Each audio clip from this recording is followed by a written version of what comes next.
Aujourd'hui, pratiquement 2 ans après le tremblement de terre, il existe encore un peu plus de 500 000 déplacés officiellement sur Haïti, donc des gens qui continuent à vivre dans des conditions extrêmement précaires. Et pour ce qui concerne l'offre de soins en Haïti, elle est toujours pratiquement inexistante pour les personnes qui sont vulnérables, c'est-à-dire ceux qui sont ou éloignés des grands centres urbains ou qui n'ont pas les moyens de s'offrir les soins de santé dans les structures privées qui, elles, existent en Haïti.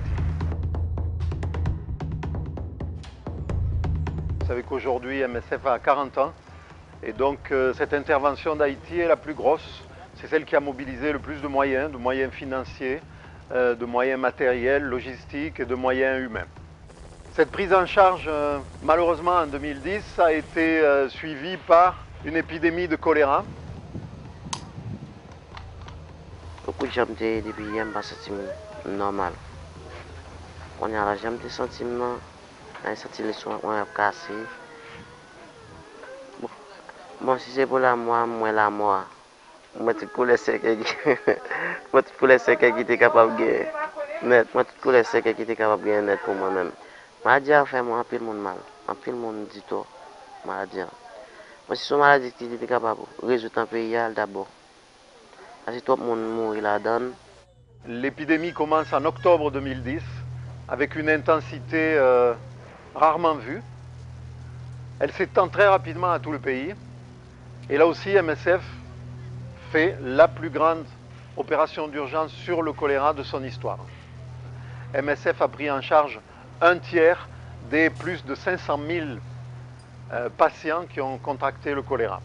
On considère aujourd'hui qu'à peu près 45 millions de dollars ont été mis en œuvre pour la prise en charge de cette épidémie, qui n'est d'ailleurs toujours pas terminée.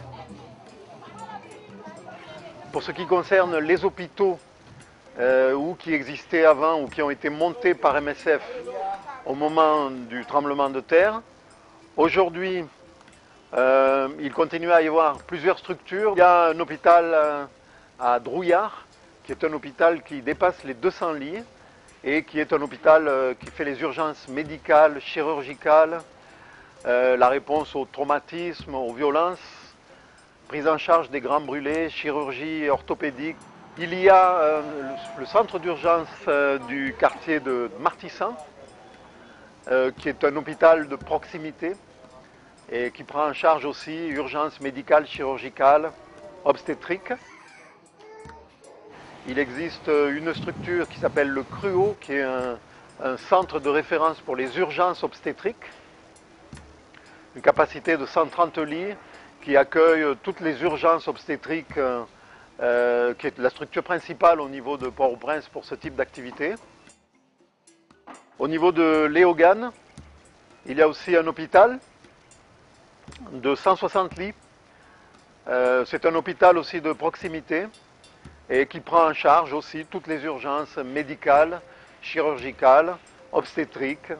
Un très grand hôpital va voir le jour dans le quartier de Tabar, un hôpital de 120 lits qui lui aussi sera dédié aux urgences chirurgicales et viscérales.